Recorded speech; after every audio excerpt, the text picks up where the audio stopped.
Hello students, आज हम chapter number 3 प्रहेलिका का मतलब है पजल्स। तो वो हम पजल्स पढ़ेंगे यहाँ पे।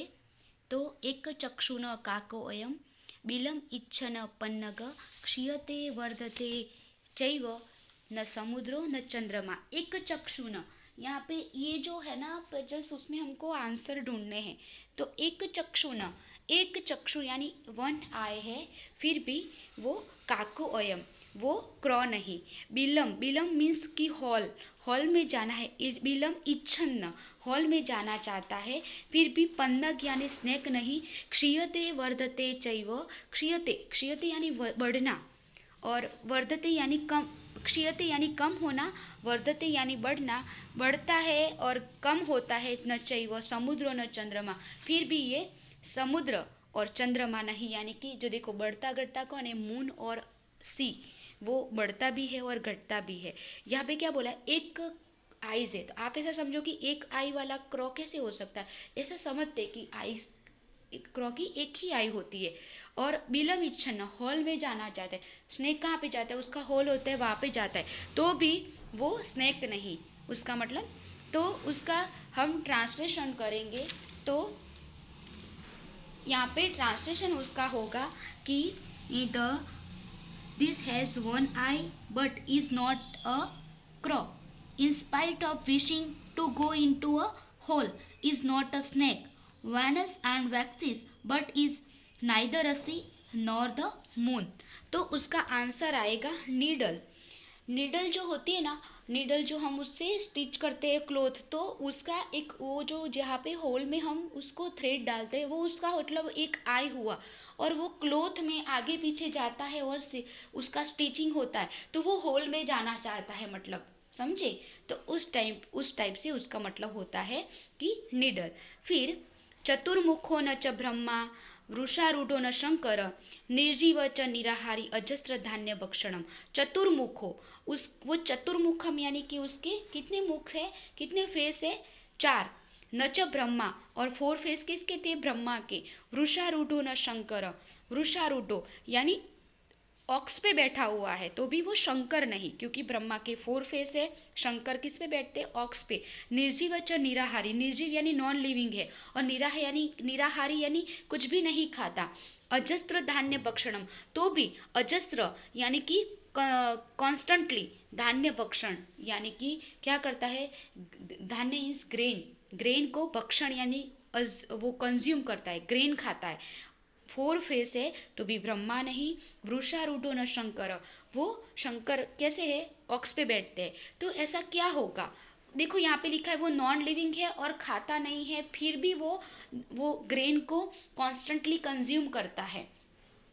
तो उसका ट्रांसलेशन करेंगे, he has four face but is not Brahma, he seats on a bull but is not a Lord Shankar, he is non living and it's nothing but still regularly consumes grain. मतलब प्लॉव, जो खेत में फार्म में चलाते हैं वो प्लॉव, प्लॉव कैसा होता है, तो उसकी फोर फेस है, और वो कौन चलाता है, तो ऑक्स।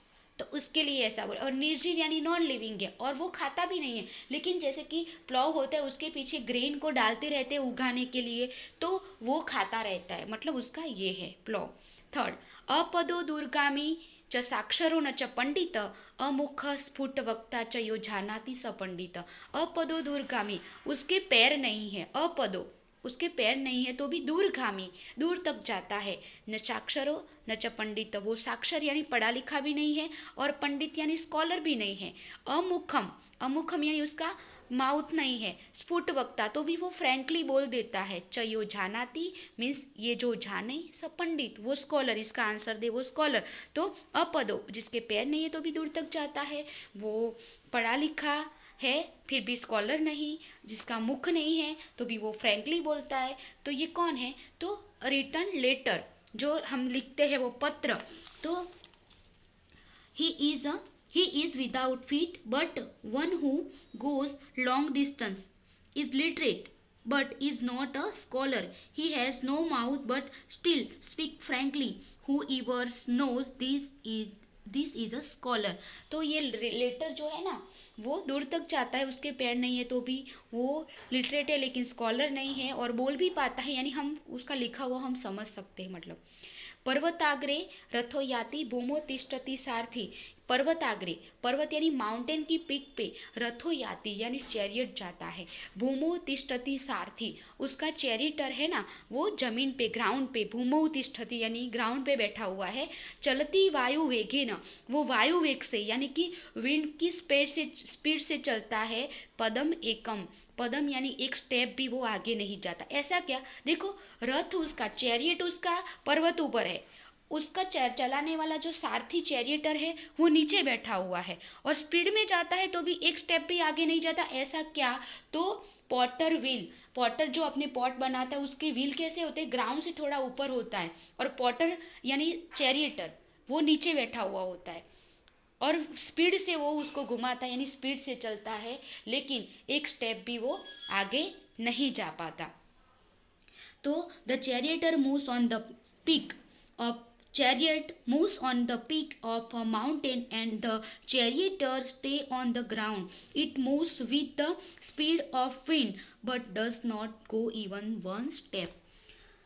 फिर सुवर्णस्य सुवर्णस्य सुवर्णस्य च जानकी प्रेषिता तव रामेण सुवर्णस्य च मुद्रिका। यहाँ पे तीन अलग, चार सुवर्ण से मतलब है, तो चारों के अलग अलग मीनिंग। एक मीनिंग है सुवर्ण से यानी कि ग्रेट फैमिली, फिर सुवर्ण से यानी कि नोबल फैमिली, सुवर्ण से यानी कि गोल्ड, जो गोल्ड का होता है वो, और एक सुवर्ण मतलब कि अच्छे, ऐसे।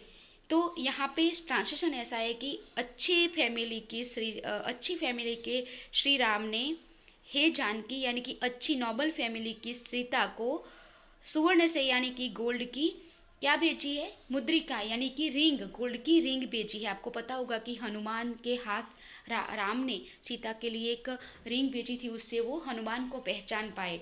तो यहाँ पे हमको कुछ उसका आंसर नहीं है, यहाँ पे हमको चार सुवर्ण, हम समझते हैं कि कोई एक सुवर्ण से है तो सबका मीनिंग एक ही होगा, यहाँ पे ऐसा नहीं है, सारे सुवर्ण से का मीनिंग अलग अलग है। तो उसका ट्रांसलेशन हम करेंगे यहाँ पे, हनुमान से टू सीता, वो हम ब्रैकेट में लिखेंगे, O you of the noble family, Janak daughter Sita, Lord Ram of the greatest family has sent this ring made of gold with lustrous color for you. तीन जो देखो, तीन सुवर्ण का मतलब है, first the Nobel family, second का है कि द ग्रेटेस्ट फैमिली, फिर एक का है लस्टरस कलर और एक का है कि गोल्ड, ऐसे। फिर भोजनांते च किम पेयम जयंतम कस्य वे सुत कथम विष्णु पदम प्रोक्तम तक्रम शक्र से दुर्लभम। यहाँ पे आंसर है लेकिन उसी श्लोक में है, आगे में नहीं था, यहाँ पे उसमें ही है। भोजनांते च किम पियम, भोजन के बाद क्या पीना चाहिए, जयंत कस्य वे सुत, जयंत, जयंत यानी जयंत नाम है, कस्य वे सुत, सुत यानी सन, किसका पुत्र है, कथम विष्णु पदम प्रोक्तम, विष्णु का पद, विष्णु का जो नेम है वो कैसा है, तो तक्रम शक्र से दुर्लभम, ये तीनों क्वेश्चन के तीनों आंसर है। भोजनांते च किम पेयम तो तक्रम, जयंत कस्य वे सुत तो शक्र से यानी इंद्र का, और कथम विष्णु पदम प्रोक्तम तो दुर्लभम यानी डिफिकल्ट टू गेट। तो उसका ट्रांसलेशन करेंगे, what should be drunk at the end of a meal, तो तक्रम का होगा आंसर बटर मिल्क। फिर कस्य वे सुत, तो whose son of is Jayant, तो इंद्रास, शक्र का मतलब इंद्रस। कथम विष्णु पदम प्रोक्तम, तो how is the Vishnu's name said, तो आंसर है डिफ़िकल्ट टू गेट। तो यहाँ पे इस लास्ट में आंसर उसमें ही मिलता है। तो इस प्रकार के संस्कृत में पजल्स लिखे गए होते हैं, किसी का आंसर ढूंढना होता है, किसी का आंसर उसमें ही होता है। तो यहाँ पे हमारा ये चैप्टर नंबर 3 कंप्लीट होता है।